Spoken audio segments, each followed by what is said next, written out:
Bonjour à tous et bienvenue dans cette nouvelle vidéo qui va être la vidéo de mon budget du mois de février 2023. Voilà, alors on va commencer tout de suite sans plus attendre. Je prends mon cahier de compte et je vais dans mon petit intercalaire de budget mensuel. Alors, mois de février 2023. Ça va pas être un mois très évident parce qu'on a quand même un petit peu moins de revenus qu'on avait sur les mois précédents. Il n'y a pas d'heures sup pour mon mari, il n'y a pas ce genre de choses. Donc, un mois avec un peu moins de revenus, mais ça va le faire quand même. Et en plus de ça, le mois de février, c'est un mois assez court par rapport aux autres. Donc, c'est aussi plus facile à maîtriser, même si c'est que l'histoire de 3 jours. Finalement, sur le budget, notamment sur le budget course, je trouve que ça se ressent quand même pas mal. Alors, je vais peut-être cadrer un petit peu mieux pour que vous voyez de plus près. Voilà, c'est parti. Alors, au niveau des revenus, ça ne change pas. Le salaire de base de mon mari est toujours à 1595 euros. La CAF ne change pas non plus. On est à 321 euros. Alors, au niveau de la CAF, je vous avais dit que j'avais fait une demande de prime d'activité. Je suis allée vérifier, c'est toujours en attente, c'est toujours pas traité. Je sais pas comment ça se passe dans vos CAF chez vous, mais alors moi, il y a des délais d'attente qui sont de 1 mois et demi, voire 2 mois sur les délais de réception de courrier, de traitement des mails, etc. Il y a vraiment beaucoup d'attentes. Je pense qu'ils sont en sous-effectif et qu'ils sont également débordés. J'imagine qu'il y a de plus en plus de monde qui demandent à prétendre aux aides sociales, donc ça fait d'autant plus de dossiers à traiter. Mais du coup, c'est toujours en attente, j'ai pas de réponse par rapport à ça. Et c'est pareil, ça fait aussi depuis le mois de octobre que j'ai demandé à avoir la rentrée scolaire pour ma fille. L'allocation rentrée scolaire, c'est versé automatiquement si vous avez un enfant scolarisé d'au moins 6 ans. Et moi, ma fille, en fait, a 5 ans, mais elle est scolarisée au CP. Donc, à partir du moment où on est au CP, on peut avoir la rentrée scolaire. Par contre, vu qu'elle a pas 6 ans, ça n'a pas été fait automatiquement, donc il fallait que je la demande et que j'envoie un certificat de scolarité, etc. Et donc ça, je l'ai fait au mois d'octobre, ben, c'est toujours pas traité. Voilà, je suis encore en attente de tout ça. Donc pour l'instant, ça ne change pas. On est toujours à 321 euros de CAF tous les mois. Pour ceux qui ne savent pas, les 321 euros, ça correspond à la page. Quand vous avez un enfant de moins de 3 ans, c'est quelque chose que vous pouvez demander. Et puis, bah, aux allocations familiales, quand vous avez à partir de 2 enfants, vous pouvez aussi avoir les allocations familiales. Donc les 321 euros, c'est ça. J'ai mon pôle emploi de 113 euros et on a 50 euros de cours particuliers de mon mari. Donc tout ça mis bout à bout, nous sommes à 2079 euros pour faire le mois de février. Et donc là, ça va être le dernier mois que vous allez voir toutes ces charges fixes là, puisqu'il va y avoir beaucoup de changements pour le mois de mars. Déjà parce qu'on va déménager, le loyer va se transformer en prêt immobilier, il y a des choses que je vais enlever, d'autres choses que je vais rajouter. Je vais remanier aussi un petit peu ce que je mets dans les charges fixes et ce que je mets dans les enveloppes. Donc tout ça, je vous ferai une vidéo dédiée sur le mois de février pour vous dire, pour vous donner mon budget prévisionnel annuel de 2023. C'est la première fois de ma vie que je fais un budget prévisionnel annuel. Ça n'a franchement pas été facile. Il faut répertorier absolument toutes vos dépenses sur l'année. C'est forcément des grosses sommes puisque c'est des dépenses sur 12 mois. Ça fait un petit peu peur hein, quand vous faites le calcul de tout ça. Et donc, bon, c'est la première fois que je fais ça et il me manque, je crois, 2000 euros pour boucler mon année par rapport à ce que j'ai en prévisionnel. Donc, il va bien falloir que j'aille les chercher quelque part, ces 2000 euros. J'ai 2-3 idées et je vous expliquerai tout ça dans la vidéo. Mais voilà, donc je vous montrerai quel est mon budget annuel prévisionnel et également je vous expliquerai comment est-ce que je vais remanier mes enveloppes, etc. Mais là, pour ce mois de février, il n'y a rien qui change. C'est exactement la même chose que d'habitude. Donc, celles qui connaissent déjà mes vidéos vont reconnaître ce que je vais annoncer. Alors, on a d'abord le loyer et les poubelles pour 570 euros. La facture d'eau à 57 euros. La facture d'électricité 75. L'assurance des 2 voitures à 28 euros et 32 euros. La mutuelle de mon mari à 27,29 euros. Ma mutuelle à moi et mes enfants à 45 euros. Alors je suis contente, je ne sais pas vous comment est-ce que ça se passe, ça se présente au niveau de votre mutuelle. Moi, je suis surprise et agréablement surprise. Je pensais avoir une hausse assez importante et en fait, j'ai pris que 3 euros là sur l'année 2023. Donc je suis vraiment satisfaite et je pense pas que je change ma mutuelle à moi parce qu'à mon avis, je trouverais pas mieux niveau rapport qualité-prix. Les garanties sont minimum mais pas si mal que ça et le prix est quand même très correct, je trouve, pour un adulte et 2 enfants. Donc là où je vais jouer, ce sera sur la mutuelle de mon mari, mais voilà, ça je vous expliquerai tout bien quand je vous ferai la vidéo budget prévisionnel annuel 2023. Ensuite, on a les deux téléphones portables, toujours 10 euros pour chacun. Alors, quelqu'un m'a demandé la dernière fois, mais du coup, t'as pas de box internet? Alors non, j'ai pas de box internet. Et on m'a dit aussi, mais attends, tu payes 10 euros de forfait pour avoir 210 gigas. Ton forfait est vraiment super super. C'est étonnant que t'aies ça. Eh bien oui, je vous confirme, j'ai 210 gigas. D'ailleurs, ça m'est déjà arrivé de dépasser les 210 et d'être en débit réduit. Ça m'est déjà arrivé parce que je fais des partages de connexion pour toute la famille à la maison. C'est un peu moi qui sers de box et de Wi-Fi en fait, si vous voulez. Mais oui, je paye bien, je vous confirme. Je paye même 9,99 € mon forfait de 210 gigas. Je suis chez Free et en fait, je pense que ce qui s'est passé, mon forfait est vraiment ancien. Il doit avoir 5-6 ans, quelque chose comme ça. Et je pense que ce qui s'est passé, c'est que j'étais sur un ancien forfait, qu'ils ont été obligés de me garder les garanties, ou alors peut-être bien ils ont été obligés de me garder le tarif plutôt, parce que j'ai toujours payé 9,99 €.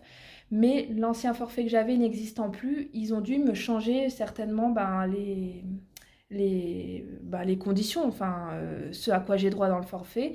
Ils ont dû le passer sur un forfait récent, mais en me gardant le même prix qu'avant. Et ça s'est passé au moment où ils ont mis en place la 5G. Donc j'imagine que ça devait être obligatoire de changer de forfait, mais qu'ils n'avaient pas le droit de me modifier le prix, j'imagine.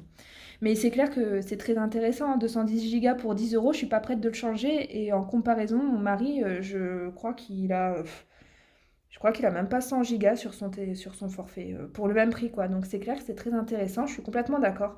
Mais des fois, j'ai des commentaires de personnes qui... Alors, je sais pas si c'est parce qu'elles sont vraiment très étonnées de la gestion que j'ai, ou si c'est parce que elles pensent que je suis de mauvaise foi ou que j'invente des sommes. Des fois, j'ai l'impression que c'est un petit peu ça, hein. Mais non, je vous assure que non. Enfin, tout ce que je vous dis là, tous mes revenus et toutes mes charges, je ne mens sur rien. J'ai pas d'intérêt à le faire d'ailleurs. C'est ma vraie vie, ça. C'est les vraies choses que je dépense. Et si je vous dis que j'ai un forfait qui me coûte 10 euros pour 210 gigas, j'ai aucun intérêt à vous raconter des mensonges, quoi. Donc je vous assure que c'est ça. Il me coûte bien 10 euros par mois, ce forfait. Ensuite, on a le prélèvement de l'école de ma fille qui est un petit peu plus important ce mois-ci. D'habitude, je paye 45 euros et là, on passe à 70 pendant 3-4 mois, il me semble, parce qu'elle va avoir une sortie scolaire. J'ai mes frais bancaires de 2 euros, donc ça, c'est les frais de tenue de compte sur un de mes deux comptes courants. J'ai mes frais de carte de 14 euros pour nos deux cartes bancaires. Alors ce mois-ci, j'ai enlevé le prélèvement Salto et Spotify puisque ça y est, on a résilié les deux. Et d'ailleurs, je vais vous expliquer quelque chose par rapport à ça. Si vous vous souvenez, pour ceux qui ont vu mes précédentes vidéos, je vous disais que je voulais passer chez Split pour pouvoir avoir des abonnements, comment on dit, mutualisés en fait avec d'autres utilisateurs, pardon, et ce qui vous permet de payer bien moins cher votre abonnement mensuel. Et donc c'est marrant parce qu'en vous parlant de ça, quelques jours après, j'ai une plateforme similaire à Split qui m'a contactée pour faire un partenariat qui s'appelle Gamsgo. Et alors je ne vais pas vous faire de pub pour eux dans cette vidéo, simplement parce que j'ai pas voulu collaborer avec eux et je vais vous expliquer pourquoi. Du coup, c'est pas une plateforme a priori que je peux recommander, ou en tout cas moi je ne viendrai pas cliente chez eux parce que j'ai pas aimé leur manière de faire. Ils m'ont donc contacté pour me proposer un partenariat en me disant bon, on vous donne accès à un compte, je sais plus, Salto, Spotify, peu importe, gratuitement. Et puis vos abonnés, vous faites la promotion de notre site Gamsgo sur YouTube et vos abonnés pourront avoir 15% ou je sais plus quoi. Bon, j'ai regardé, a priori, je connaissais pas du tout moi ce site-là, a priori ça fonctionne de la même façon que Split. Sauf qu'en fait, c'est eux qui achètent les abonnements et qui les redistribuent à leurs utilisateurs. C'est pas mutualisé comme sur Split. Mais peu importe, c'est le même fonctionnement. Et donc, ils me proposent ça. Moi, je dis Pourquoi pas? Par contre, je donne quand même mes conditions.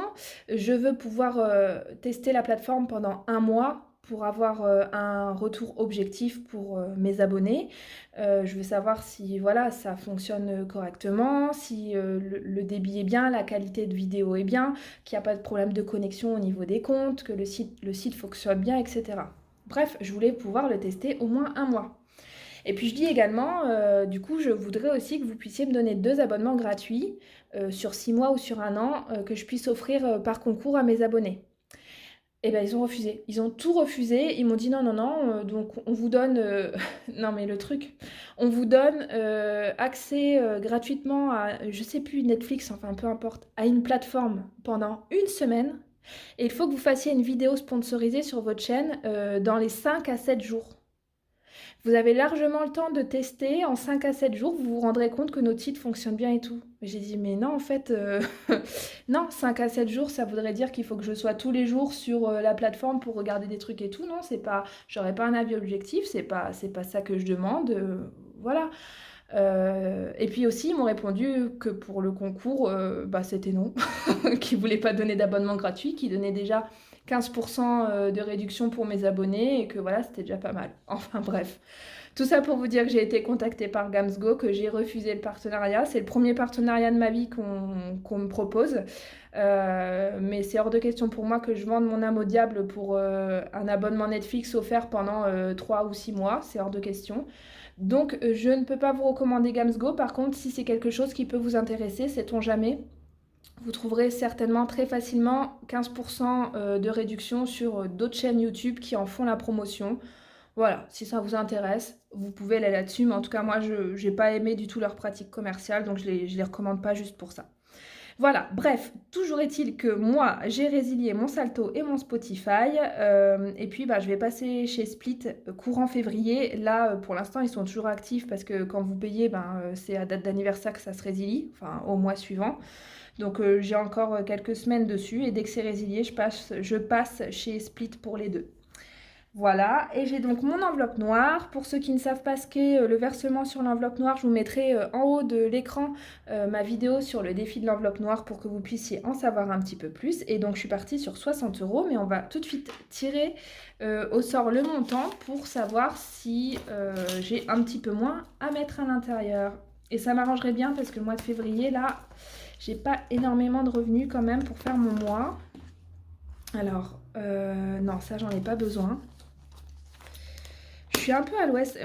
J'ai mon fils qui est en train de faire la sieste pas loin, donc j'essaye de pas parler trop fort et ça me perturbe en fait dès que j'entends un petit bruit. Enfin bref, j'ai du mal à me concentrer. Je suis désolée, j'espère que je parais pas trop à l'ouest dans la vidéo et que c'est pas désagréable pour vous.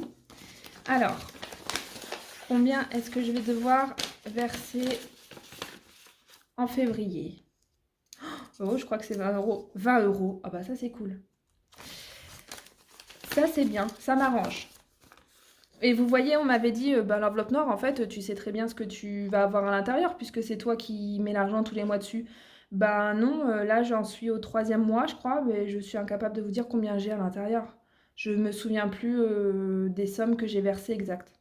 Donc non, je pense qu'une fois que je serai arrivée vraiment en juillet, je ne saurais pas vous dire, je saurais à peu près le montant global qu'il y a dessus, mais je ne saurais pas vous dire exactement. Donc là, on est à 20 euros.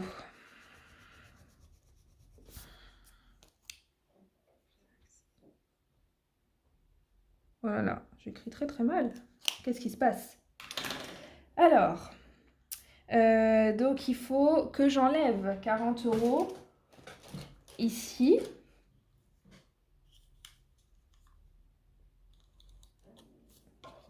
Donc on est à 960 si je ne me trompe pas.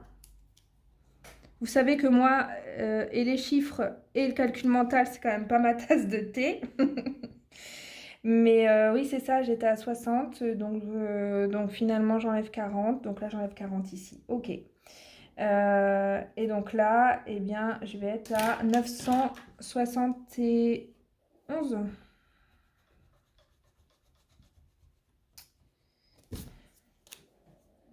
Donc j'ai toujours J'ai toujours le prélèvement Pôle emploi qui se fait jusqu'au... Bah, je crois que c'est le dernier mois. Est-ce que je l'ai noté? Est-ce que je l'ai noté la dernière fois? Non, je ne l'ai même pas noté. Pourtant, je suis allée voir, mais vu que j'ai pas de mémoire, je me souviens déjà plus de ce que j'ai vu sur l'application de Pôle emploi. Il me semble que c'est le dernier mois où je dois verser 11 euros. Et puis j'ai mon prêt immobilier qui va commencer puisque nous signons l'achat de notre maison cette semaine, donc fin janvier en fait. Et la première mensualité, on va payer tous les 5 du mois le prêt immobilier. Donc je vais avoir ma première mensualité le 5 février. Et donc là, j'ai tapé au plus haut les 318 euros. Donc la première mensualité qu'on va payer, c'est ce qu'on appelle des intérêts intercalaires. Si le prêt a été monté de cette façon-là, il me semble, c'est vrai que je n'ai pas vérifié. Mais donc la première mensualité, ce sont des intérêts intercalaires. Ça veut dire qu'a priori, on ne va pas rembourser de capital sur la première mensualité, mais juste les intérêts en attendant que le prêt se lance vraiment. Et donc ces intérêts intercalaires devraient être calculés entre la date où l'argent a été envoyé chez le notaire, donc quelques jours avant la signature, et le 5, la date de prélèvement, donc le 5. Tout ça pour dire que je n'aurai pas 318 euros à payer, c'est sûr et certain, j'aurai beaucoup moins, mais vu que je ne savais pas, j'ai mis 318. En tous les cas, peu importe, cet argent-là, ça va être une opération blanche puisque je vais reprendre l'argent de ce que j'ai en épargne de côté. Donc, c'est pas du tout sur les enveloppes, c'est vraiment sur notre épargne, sur les livrets à la banque. Je vais prendre de côté pour reboucher ce trou parce que, en fait, là, nous, avec 2000 euros par mois, on ne pourra pas assumer et un loyer et une charge de prêt immobilier. Donc ça va partir, ça va être remboursé avec l'épargne. Et donc, bah là aussi, va falloir que je recalcule, du coup. Allez, on va prendre la calculatrice, hein, on va pas tenter le diable quand même, parce que c'est sûr que je vais me tromper.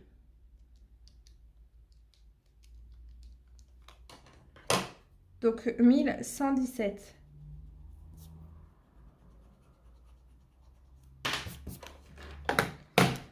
Hop. On a donc 1100...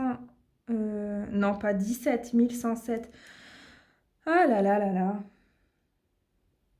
1107 euros à dispatcher dans mes différentes enveloppes. Donc pour ceux qui arrivent sur la chaîne, les nouveaux arrivants, eh bien déjà, bienvenue. Il y a eu beaucoup de monde encore qui s'est inscrit il n'y a pas longtemps, puisque j'ai fait il y a une semaine un concours pour les 5000 abonnés sur la chaîne et on est déjà presque 6000, on est 5900 et quelques. Donc bienvenue à tous ceux qui arrivent. Du coup, bah, je vous invite à aller voir ma première vidéo budget sur la chaîne pour que si vous avez des questions sur moi, notre situation, le matériel que j'utilise, etc., auquel je n'aurais pas répondu dans cette vidéo-là. Et du coup, juste pour vous dire, moi, c'est comme ça que je fonctionne tous les mois. Je fais juste une page, j'écris tout à la main et je fais donc une page avec mon budget mensuel et une autre page avec la répartition dans mes différentes enveloppes variables. Et donc là, le reste à vivre que j'ai, une fois que j'ai enlevé toutes mes charges fixes, il va falloir au moindre euro que je le ventile dans mes différentes enveloppes. J'ai mon loulou qui se réveille, j'arrive tout de suite. Bon, je suis allée chercher mon loulou qui vient de se lever de la sieste, donc je vais essayer de finir la vidéo avec lui. J'espère que ce sera pas trop dérangeant au niveau du bruit. Hein, tu veux essayer de rester tranquille? Bah ouais. Il se lève de la sieste, hein, donc il est en mode gros câlin. Et en mode je ne veux pas avoir de lumière dans les yeux, donc à tout moment il peut hurler, je vous le dis. Hein. Allez, c'est parti. Donc comment est-ce que je vais dispatcher mes 1107 euros? Voilà. Alors, répartition dans mes différentes enveloppes pour le mois de février. Alors, bon bah déjà, je vais devoir changer là. J'ai dit que j'avais combien? Je me souviens déjà plus. 1107. Bah, de toute façon, bah non, de toute façon, je rajoute 40 euros. Donc, je vais partir sur 1100. Les 7 euros, je vais les laisser sur le compte parce que c'est toujours embêtant à répartir quand ce ne sont pas des dizaines. Bah oui, tu vois. Alors, toi aussi, tu montres? T'expliques ce que maman a fait sur le cahier? Alors, 1100 euros. Attends. Donc déjà, comme tous les mois, j'ai 250 euros qui partent en épargne, donc 100 € sur chacun de nos livrets à mon mari et à moi, et 25 € sur chaque livret de mes enfants, donc 250 € au total. Ensuite, je prévois un budget course de 400 € pour mon mois que je vais diviser en 4 en fait. Je me laisse 100 € par semaine. Généralement, sur mes 100 €, je fais 40 € de fruits et légumes au marché et 60 € au supermarché pour le reste.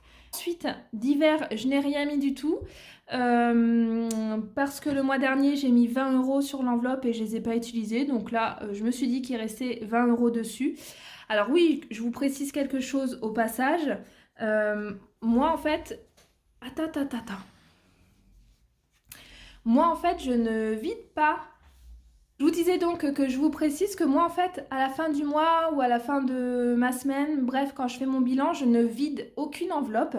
Je sais qu'il y en a beaucoup qui vident ce qui reste. En fait, elles se donnent un budget mensuel, elles vident à la fin du mois ce qui reste sur leur enveloppe qu'elles n'ont pas dépensé et ça part en épargne. Moi, je ne fais pas comme ça parce que j'ai du mal à me donner un budget mensuel. Je me donne un objectif de versement mensuel, mais ça ne veut pas dire que je vais les utiliser dans le mois. Des fois, je vais utiliser plus, des fois, je vais utiliser moins. Je me fais juste un budget mensuel pour les courses, mais par contre, pas pour le reste, pas pour les autres enveloppes. Et donc, tout ça pour dire que, en fait, moi, ce qui reste dans les enveloppes à la fin du mois, ça reste dans les enveloppes et c'est capitalisé à l'intérieur de l'enveloppe. Et les 2 enveloppes à chacun pour mon mari et pour moi, pour nos plaisirs et voilà, les choses qu'on veut s'acheter personnellement, on n'a rien mis non plus parce qu'on avait eu un petit peu d'argent à Noël qu'on a séparé entre notre épargne et nos enveloppes perso et on ne l'a pas utilisé, donc on n'a pas besoin de remettre d'argent dessus. Mais sinon, en règle générale, on se met 20 € chacun. Mais t'es en train de tout m'effacer? Et normalement, il me restait 410 €, mais là, je vais donc, en rajoutant les 40 de l'enveloppe noire, je vais être à... Attends, je vois pas ce que je fais. 450 à dispatcher. Et donc, j'ai prévu de les dispatcher de la façon suivante. Je vais juste donner une feuille à mon loulou. Je pense que ça va l'occuper, ce sera beaucoup plus simple. Bon, du coup, je vais être avec ma main gauche, donc je sais pas si je vais réussir à bien viser pour vous montrer. Je ne suis ni gauchère ni ambidextre, donc on va voir comment je me débrouille. Alors, j'ai donc choisi de répartir mes 410 €.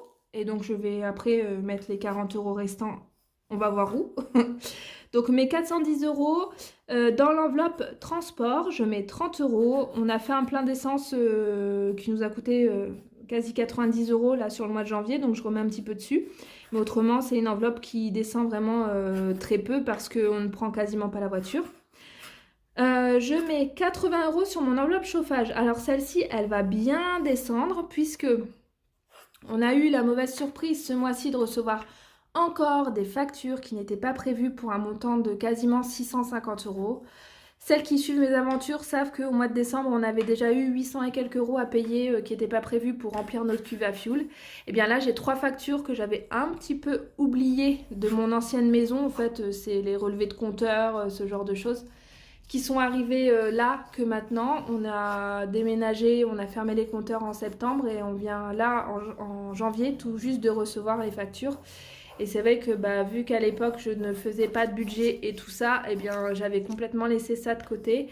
Et donc ça nous a rattrapé tout en même temps. Donc voilà, on a 600 et quelques € à payer sur le mois de janvier, ce qui fait que ça va me vider une enveloppe et demie quasiment en entière. Mais bon, c'est comme ça, hein, de toute façon. Maintenant, ça devrait plus arriver, vu que je fais un budget prévisionnel annuel, je devrais plus avoir ce genre de problème. Tout ça pour dire que l'enveloppe chauffage va beaucoup diminuer et qu'en plus on va devoir reprendre une grosse somme dessus puisqu'on va se faire livrer, je crois que c'est 5 stères de bois en février. On a réussi à trouver des stères à 65 €, mais ça a été très compliqué. La plupart les vendaient dans les 120 €, voire 130 €, mais c'est incroyable. Vraiment, il n'y a rien qui justifie une hausse comme ça sur le bois. Je pense qu'il y en a qui en profitent, la hausse énergétique, etc., ça a franchement bon dos parce que là, le bois, il n'y a rien qui explique ça. Nous, en plus, on habite entouré de forêts, donc du bois, c'est pas ce qui manque autour de nous et c'est des producteurs locaux, donc franchement, c'est abusé ce qu'ils font. Ils profitent de ce qui se passe en ce moment, de la situation actuelle pour s'en mettre plein les poches et c'est franchement pas cool. En tous les cas, on a quand même trouvé un producteur qui nous laisse les stères à 65 €, donc bon, c'est dans les prix, c'est raisonnable. Non, non, non, non, non, non. Et donc, il va falloir que on paye cette facture. Chut, chut, chut, chut. Oui, ça, maman. Il va falloir qu'on paye ça. Il va y en avoir à peu près pour 350 €, quelque chose comme ça. Donc, je verse 80 € sur l'enveloppe chauffage. Ensuite, je verse 20 € sur l'enveloppe assurance. Et je vais certainement vider cette enveloppe pour payer l'assurance de ma nouvelle maison directement à l'année. Je vais voir. Ensuite, je mets 20 € sur l'enveloppe santé, 10 € sur les croquettes de mes animaux, 10 € sur l'enveloppe veto animaux, 10 € pour mes petites poulettes et 10 € sur l'enveloppe anniversaire. Enveloppe Noël, je vous remercie, vous avez été beaucoup à me dire quelle était votre façon de fonctionner au niveau de cette enveloppe. La plupart d'entre vous quand même commencent à capitaliser dessus dès le mois de janvier pour pouvoir étaler les dépenses sur plusieurs mois et puis pour pouvoir aussi commencer à faire des achats en cours d'année quand il y a des bonnes occasions, des promos, etc. Et je trouve que c'est une très bonne idée. Et il y en a quelques-unes qui m'ont dit, moi, en fait, mon enveloppe Noël et mon enveloppe anniversaire, c'est la même enveloppe, c'est réuni, les deux budgets sont réunis. Et j'ai trouvé que c'était pas bête du tout, donc je me demande si je vais pas mettre ça en place. Mais en tout cas, pour l'instant, je n'ai encore rien versé sur l'enveloppe Noël et c'est pas ce mois-ci que je pourrais verser. Oui, ça à maman. Oui, ça à maman. Et c'est pas ce mois-ci que je pourrais verser dessus. Ensuite, l'enveloppe loisir, j'ai rien mis dessus, on n'en a pas besoin. Enveloppe bébé enfant, je leur ai remis 60 € puisque j'ai dépensé pas mal sur le mois dernier entre les couches de mon loulou et j'ai eu des fournitures aussi, des trucs de loisirs créatifs, des trucs d'activités à la maison et tout ça. Donc j'ai re-rempli. Ensuite, enveloppe beauté et hygiène, j'y mets 30 €. Enveloppe vêtements, j'y mets 20 €. Alors, je l'ai quand même bien vidé sur le mois de janvier puisqu'il y a eu les soldes. Et d'ailleurs, je ne sais pas si vous avez fait les soldes, mais moi, franchement, je suis un petit peu déçue de ce qu'ils proposent. Je suis juste allée à Kiabi parce que j'avais besoin notamment de pyjamas pour mes loulous, les chaussettes, les trucs comme ça, les sous-vêtements. J'essaie toujours de les acheter pendant les soldes, en fait, sur une saison, voire une année d'avance. Et donc là, franchement, c'était pas très très intéressant. Je pense que je retournerai voir à la fin des soldes sur la dernière des marques. Mais là, c'était du 30% sur des pyjamas à 13 €. Donc ça reste encore beaucoup trop cher. Et moi, si les prix continuent à être comme ça sur des prix soldés, j'achèterai du seconde main. Surtout pour des pyjamas, je trouve que c'est un petit peu abusé les prix, quoi. Donc voilà, j'ai quand même remis 20 € sur l'enveloppe vêtements. Enveloppe maison jardin bricot, j'ai pris pas mal sur le mois précédent puisque on a acheté... Qu'est-ce qu'on a acheté? Ah oui, si vous avez vu ma fameuse vidéo des 19 astuces que je vais mettre en place pour économiser 2000 € sur 2023, il y a notamment l'astuce des toilettes et d'arrêter d'acheter du papier toilette. Mais du coup, j'ai dû acheter 2-3 petites choses, des lingettes lavables, des trucs comme ça. Et donc, ça m'a fait quand même une petite dépense. En tout cas, voilà, j'ai dû sortir pas mal d'argent sur cette enveloppe-là le mois passé. Et donc, je remets 50 € sur ce mois-ci. Ensuite, notre enveloppe resto, comme d'habitude, on met 60 €. Ça ne change pas. Les vacances, l'enveloppe meubles électro, celle IMO travaux et celle voiture, on ne met rien du tout. Nous n'en avons pas besoin pour le mois de février. Et donc là, c'est celle-ci que je vais vider en fait pour payer mes factures du mois de janvier. C'est l'enveloppe IMO et travaux. Donc elle va être complètement vide, mais c'est pas très grave puisque je comptais la remanier. Enfin, c'est pas très grave. L'argent qu'il y avait dessus, je l'aurais utilisé pour autre chose. Mais voilà, je comptais supprimer cette enveloppe-là dans mes projets 2023 et en fait la fusionner avec une autre. Mais voilà, je vous expliquerai tout ça dans la vidéo budget prévisionnel. Et donc, eh bien voilà, donc il faut juste que je rajoute mes 40 € quelque part et je pense que je ne vais pas chercher trop longtemps, ça va aller sur l'enveloppe chauffage. Ou alors je mets 20 €, je vais peut-être mettre 20 € là, comme ça on va être à 100. Et puis je vais mettre 10 € sur maison, donc on passe à 60. Et je vais mettre 10 € pour mes loulous, donc on passe à 70. Voilà. Donc là, ce que je surligne en orange, c'est les enveloppes qui vont être en cash, donc l'argent en espèces que je vais devoir retirer pour remplir ces enveloppes. Celles qui ne sont pas surlignées, c'est des enveloppes virtuelles, donc c'est mis directement sur mon livret. Si vous voulez savoir comment je fonctionne au niveau de mes enveloppes virtuelles, j'ai également une vidéo que je vous mets dans le petit i en haut qui explique comment est-ce que je fais. Là, il va falloir que je recalcule. Mais en gros, je vais avoir dans les 650 € à retirer pour mes enveloppes cash. Et puis ça, je reviendrai dans une prochaine vidéo. Comme d'habitude, vidéo remplissage de mes enveloppes. Voilà, voilà. Bon, et bien écoutez, j'espère que cette vidéo vous aura plu. Je vous laisse me laisser un petit commentaire pour me dire ce que vous en avez pensé et pour me dire aussi si c'est quelque chose qui vous intéresse, les vidéos budget mensuel comme ça. Alors, je sais qu'il y a beaucoup d'entre vous, je l'ai vu sur les commentaires du concours des 5000 abonnés. Plusieurs d'entre vous se lancent en fait là en janvier dans les bonnes résolutions 2023, se lancent dans la méthode des enveloppes budgétaires pour réussir à mieux gérer son budget. C'est très bien d'essayer de mettre en place des choses comme ça pour avoir une meilleure gestion budgétaire. Donc super, bravo à vous. Et donc je me dis, je ne sais pas, est-ce que ce type de vidéo c'est intéressant ou pas pour vous? Ça vous montre une façon de gérer un petit budget familial. Mais en même temps, c'est un petit peu la même chose tous les mois, quoi.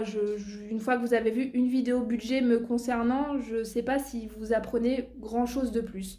Après, peut-être que vous aimez bien juste suivre un petit peu ma vie, mes dépenses et savoir comment est-ce que je gère mon argent. Je sais pas. Donc dites-moi en commentaire ce que vous en pensez. Est-ce que c'est pertinent pour vous que je continue à faire des vidéos budget mensuel ou pas? Voilà. Bon, et bien écoutez, je vous remercie. Et puis je vous dis à très bientôt pour une prochaine vidéo. Bye! Tu dis au revoir toi? Ouais. Non, t'enlèves Cétine? Tu dis au revoir? Au revoir. Oh, c'est bien mon amour. Bye!